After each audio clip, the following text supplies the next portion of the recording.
So, hi guys! Welcome dito sa ating panibagong training. At dito sa training na to ay matututunan mo isa sa mga ginagamit kong tool para maging isang automated ang ating Facebook ads. And syempre, kapag isa kang business owners or isa kang online seller or isa kang network marketer ay magagamit mo rin to. Isang tool na to ay isa sa mga pinaka nagpales ng mga ginagawa ko everyday kasi once meron kang chatbot or automation ay napakalaking bagay lalo na kapag marami kang ginagawa or busy ka. For example, isa kang network marketer at busy ka sa ibang activities and then walang sumasagot ng mga inquiries mo. So malaki yung chance na syempre sumali sa iba yung customers mo, di ba?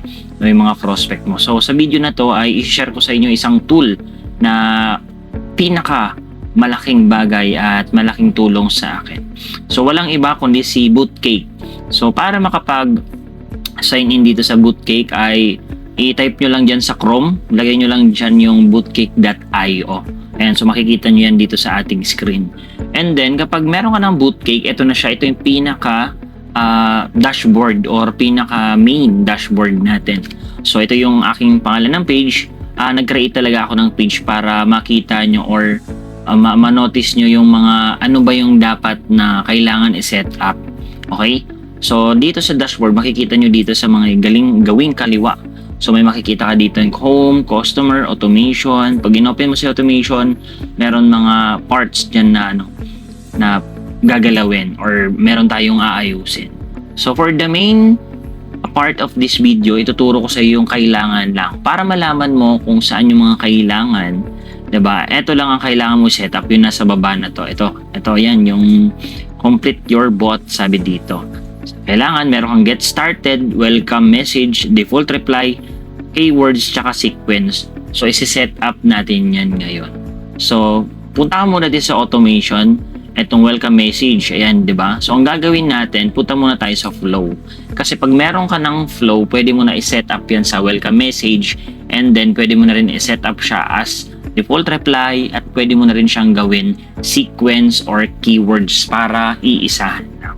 So for example, andito ka sa iyong flow, pinindot ko lang yung flow and then pindutin mo lang tong add new and then new flow. For example, ang product mo ay beauty. Sabihin natin beauty. Yan. Beauty products. Pero depende naman. For example, beauty flow. Yan, ganyan. So setup mo lang, lagyan mo lang ng date or year para mas maganda. O yan. So once okay na, makikita mo to, pindutin mo lang tong contents. And then nandito ka na sa pinaka setup. So nanyon, pag nandito ka na, for example, ano ba ang goal ng product mo kung nagbebenta ka na mga, sabihin natin, kung nasa opportunity ka, 'di ba? So make sure na explain mo muna, kailangan hindi directly kagad na nagbebenta or nag-aalok ka kagad ng opportunity kasi masyado siyang, yung alam mo yung hard selling. So mas maigi na pinapakita mo muna dito yung mga results or mga feedback ng mga customers. For example, babanggitin natin yung pangalan ng customer, pindutin mo lang yan and then sabihin mo, hello, ito po yung mga feedback. Diba? Kung nagbebenta ka ng mga customer na natulungan ng produkto. Ito. And then, na-add ka ng photo, pwede mo lagyan niya ng icon or mga emoji. Yan. At tas magano ka tayo ng ano na tayo ng product, depende dito sa ano natin. For example, sabihin natin ito. Yan. Ayan. For example, ito ino-offer mo si Clicknamics. So sasabihin mo na lang dito, sabihin natin kung isa kang networker, sabihin natin start, pwede mong gayahin yung your own business with this super app. Pwede mong lakihan pala yung mga para naka-highlight. So kapag ganyan, pwede mo nang lagyan yan dito. Ayan. Ganyan. So naka-highlight na siya, 'di ba? So ganun lang. Pwede ka pang magdagdag niyan dito. Depende naman sa anong gusto mo naman. For example, naglagay ka ulit diyan. By the way, ano pala ang work mo at saan ka naka-base? Ganyan. So, mas mabilis ka agad malalaman. Huwag mo lang masyadong habaan para hindi masyado robot yung datingan. Pwede mo lagyan yan ng delay. So, ganito. Diba? Kung isa kang sales agent, well, mas mapapadali talaga yung pagbebenta mo kasi kahit na may ginagawa kang iba, ay pwede mong masubukan to. So kapag okay na, punta ka na sa flow, nakapag-setup ka na ng flow, punta naman tayo dito. Ayan, babalik tayo dun sa sa home. Ayan. So kapag nasa home ka na, pindutin natin yung automation. Punta tayo ngayon sa welcome message. Pag nasa welcome ka na, pindutin mo lang itong select existing. Tapos yan, pindutin mo confirm. And then, activate mo yan. Pindutin mo yung button. May makikita ka dyang success ito sa ibaba. And then, balik ka lang dun sa welcome. Punta ka lang dito ulit sa default reply. And then, sabihin natin dito. Meron dito nakalagay create. Ayan, may nakalagay dito create. Pero, mas maigi na select existing. Yan. So, pindutin mo lang itong beauty flow and then confirm. Ganun lang. And then, activate. So, ganun lang. So, kapag may keywords naman, for example, may mga nag-message sa'yo na customer, sabihin mo, kunyari, how? Ayan. HM. And then, paano? Ayan. So, confirm mo lang din. And then, lalagyan mo dito, yan, may nakatapat ditong flow.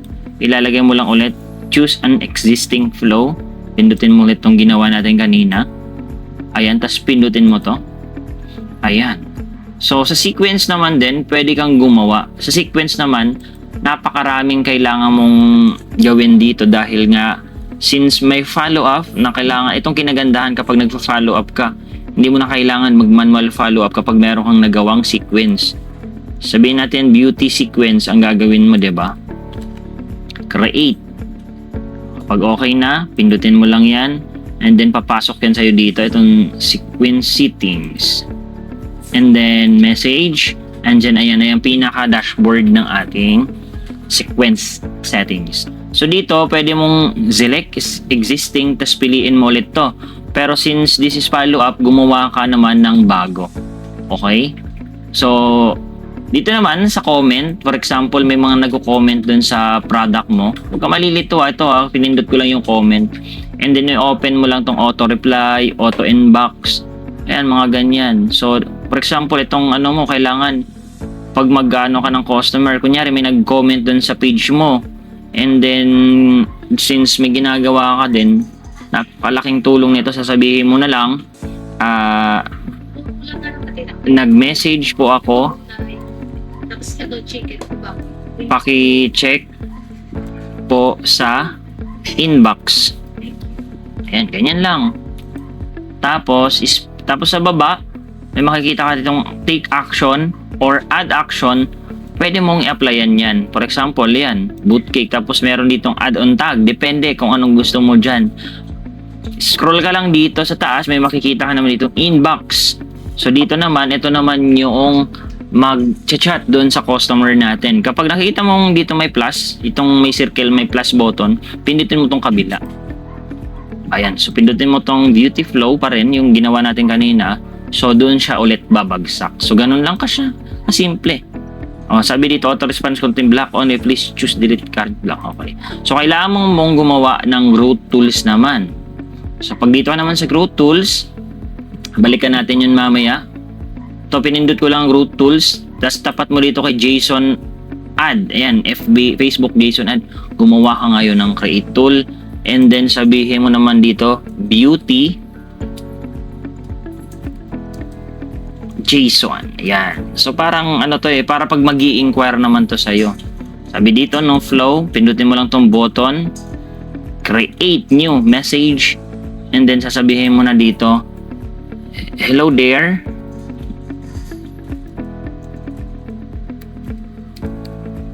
Thank you for your for showing of interest. Pindutin lamang ang button sa ibaba. Yan, parang ganyan lang. So basic lang siya, 'di ba? Ayan, so lalagyan mo lang ng arrow or pwede ito, dalawa para sabihin natin itong daliri tinuturo niya sa baba. Yan. Pag okay na, lalagyan mo ng button naman dito and then ilalagay mo dito. For example, kung nagbebenta ka, ang ilalagay mo how much. 'Di ba? Ganyan. So para mas catchy siya or makikita ng customer, lagyan mo siya ng itong emoji. So ang gagawin mo, copy mo tong isa. Yan. Tapos lagyan mo dito yung red na to. Itong red. Yan. Copy natin yan. Sabihin na lang yan. Copy. Check natin kung makakopy siya. Ayan. So burahin mo na lang tong isa. Yan. Parang ganyan siya. Diba? Parang siya, naka-highlight kumbaga. Ayan o. Diba? And then, dito mo nahahanapin. Huwag galito malilito. Start another flow. So, hanapin mo ulit yung beauty flow. And then, ganyan. So, meron ka ng FB JSON code. Save mo na lang yan. And then, pumunta ka na doon sa comment, general. Pumunta ka na ulit doon sa my inbox. Pindutin mo to. Pindutin mo yung beauty JSON. So, ganyan yung lalabas sa kanya. Pag okay na, save. And then, nakagawa ka na nung 5 pinag-usapan natin. Meron ka ng sequence, keywords, default reply, and welcome message. So, I hope na meron kang natutunan sa video natin dito. I-apply mo na kaagad kung medyo nalilito ka. I-post mo lang yung video, panoorin mo lang ulit. Yun lang yung mga kailangan mo rin.